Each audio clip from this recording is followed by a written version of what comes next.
Hello students, welcome back. Student, इससे पहले वाला जो वीडियो हमने बनाया था जिसमें कुछ इन्फॉर्मेशन मैंने आपको दी थी और उसमें मैंने आपको ये बताया था कि जो भी साइंस स्ट्रीम के स्टूडेंट्स हैं वो किन किन फील्ड में बीएससी कर सकते हैं। कहने का मतलब बीएससी के बारे में मैंने आपको इंट्रोड्यूस किया था। अब उसमें जो पहला हमारा कोर्स आ रहा है बीएससी के अंदर वो है बीएससी एयरक्राफ्ट मेंटेनेंस, है ना।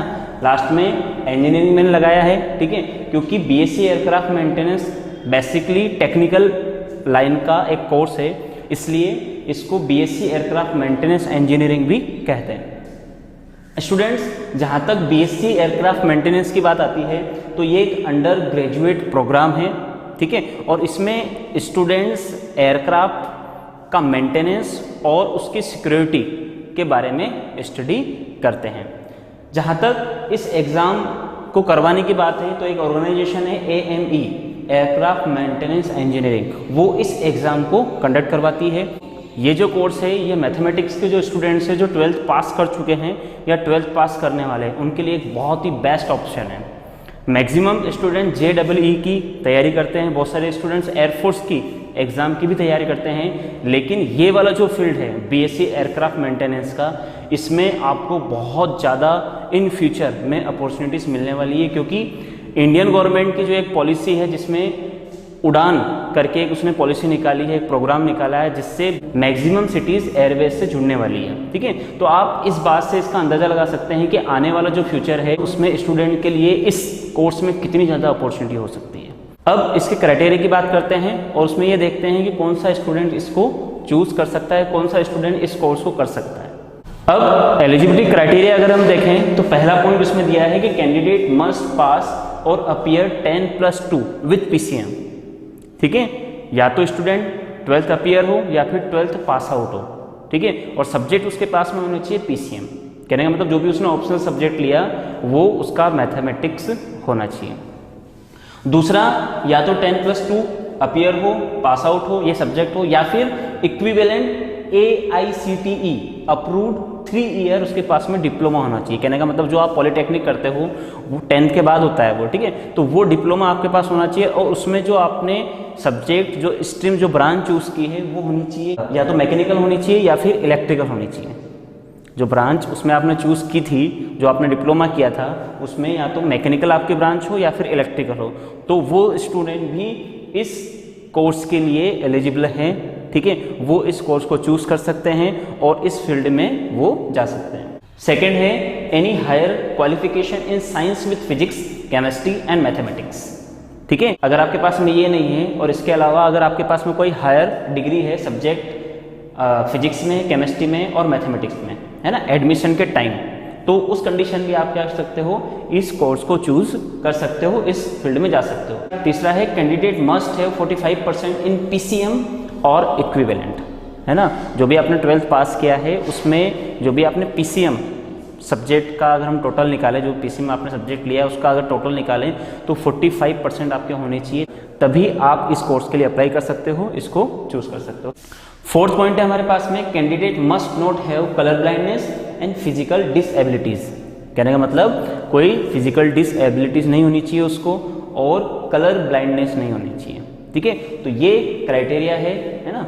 अगर आप इसमें एलिजिबल हो तो उस कंडीशन में आप इस कोर्स को चूज़ कर सकते हो, इस कोर्स के लिए एग्ज़ाम दे सकते हो। अब हम देखते हैं कि इस कोर्स का ड्यूरेशन कितना है और इस कोर्स में कौन कौन से सब्जेक्ट स्टूडेंट्स पढ़ते हैं। अगर ड्यूरेशन की हम बात करें तो 5 to 6 सेमेस्टर का ये कोर्स होता है। कहने का मतलब टोटल 6 सेमेस्टर इसमें होंगे, है ना, और टोटल ड्यूरेशन इसमें 3 ईयर्स का होगा, है ना, मतलब एक साल में, एक ईयर में 2 सेमेस्टर हमको इसमें अटेम्प्ट करने होते हैं। अगर हम सब्जेक्ट की बात करें तो इसमें कुछ कोर सब्जेक्ट हैं जो स्टूडेंट को इस कोर्स में पढ़ने पड़ते हैं। पहला है electronics and automatic control guidance, second है थ्योरी ऑफ एरोडायनेमिक्स, थर्ड है structural analysis, fourth material science, 6 है फ्यूल डायनेमिक्स एंड लास्ट है इसका फंडामेंटल प्रोपल्शन। तो ये कुछ कोर सब्जेक्ट हैं जो स्टूडेंट इस कोर्स में पढ़ते हैं।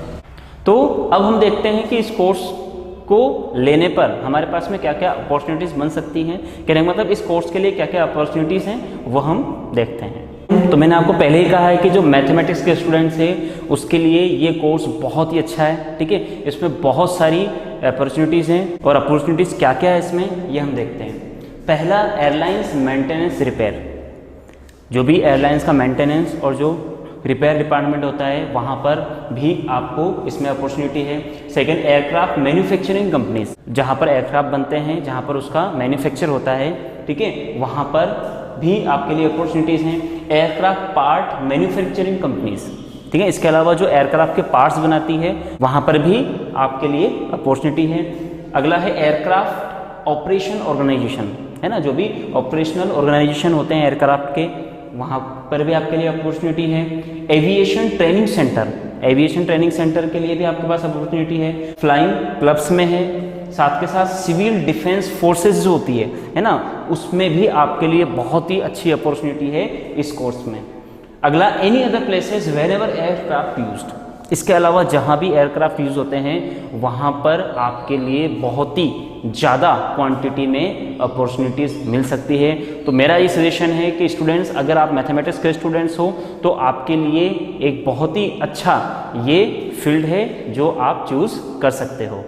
अब बात आती है इसका एडमिशन जो प्रोसीजर है वो क्या है ना। तो अब हम ये भी देख लेते हैं कि अगर आप इस कोर्स को चूज करना चाहते हो तो आपको क्या करना पड़ेगा, कौन सी एग्जाम फाइट करनी पड़ेगी, उस एग्जाम को आपको कैसे देना है।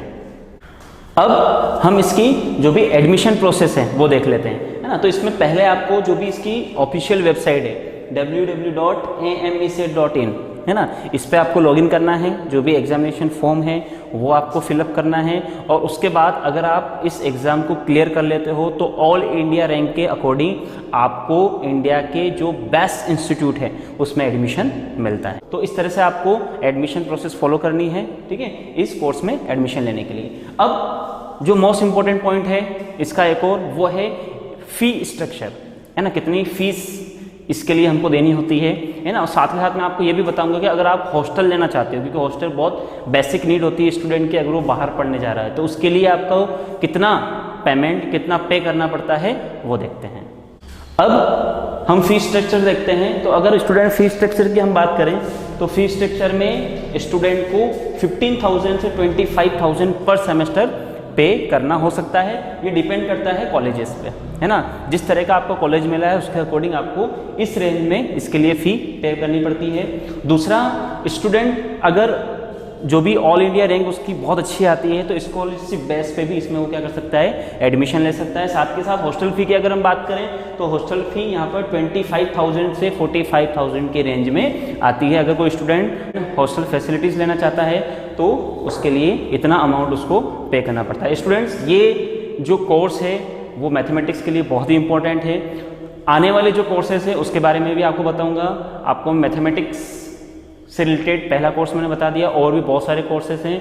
तो उन कोर्सेज की जानकारी लेने के लिए आपको चैनल सब्सक्राइब करना है, शेयर भी करना है और बेल आइकन दबाना नहीं भूलना है। साथ के साथ बायोलॉजी के जो स्टूडेंट्स हैं जिन्होंने एग्रीकल्चर सब्जेक्ट पढ़ा है वो स्टूडेंट्स हैं, उनके लिए भी बीएससी में कौन कौन से बहुत अच्छे कोर्स हो सकते हैं, बहुत अच्छे आगे अपॉर्चुनिटीज़ हो सकती है, वो भी मैं आपको बताऊंगा। लेकिन आप चैनल को सब्सक्राइब करना ना भूलें।